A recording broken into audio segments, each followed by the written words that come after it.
সেটা শুরুটা হয়েছিল 32 কোটি টাকার চাঁদাবাজি দিয়ে আমাকে নিয়ে। হেন কোনো নোংরামি নাই যেটা করা হয় নাই। বন্দর রাফি বলা হয়েছে আমি নাকি আমির খসরু সাহেবের জাহাজ আটকিয়ে দিয়েছি, এরকম অসংখ্য অভিযোগ আমার নামে ওঠানো হয়েছে। কিন্তু আপনারা এখন পর্যন্ত কোনো একটা প্রমাণ কি আপনারা পাইছেন? আপনারা যারা সাংবাদিক আছেন, অনেকে অনুসন্ধানী রিপোর্ট করেন, অবশ্যই আপনাদের কাছে সেই রকম তথ্য থাকতো।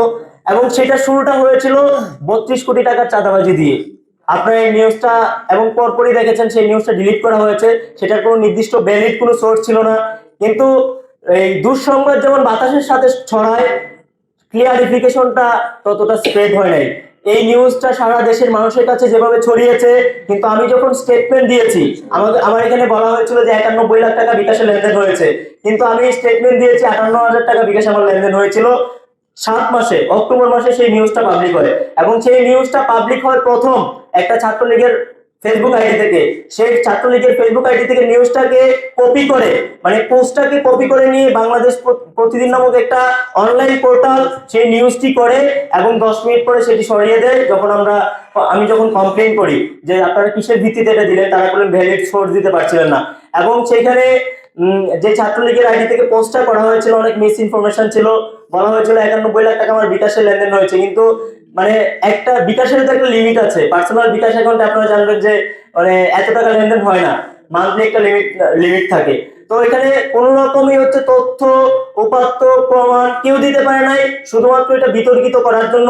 আমি মনে করি চট্টগ্রাম ইউনিটকে মানে উইক করার জন্য, চট্টগ্রামকে দুর্বল করার জন্য, চট্টগ্রামকে বিভাজিত করার জন্য, চট্টগ্রামের মানুষের ভিতরে আমার ব্যাপারে কনফিউশন তৈরি করার জন্য এই কাজগুলো করা হয়েছে, ষড়যন্ত্রগুলো করা হয়েছে, যেন মানুষ আমাকে বিশ্বাস না করে, অবিশ্বাস করে। এরকম অসংখ্য প্রোপাগান্ডা আমার নামে ছড়ানো হয়েছে। তো আমি ক্লিয়ারিফিকেশনও করেছি, কিন্তু সেই জিনিসগুলো দুঃখজনকভাবে মানুষের কাছে পৌঁছায় নাই। আমারও খারাপ লাগে যখন আমার বিরুদ্ধে এই জিনিসগুলো আসে।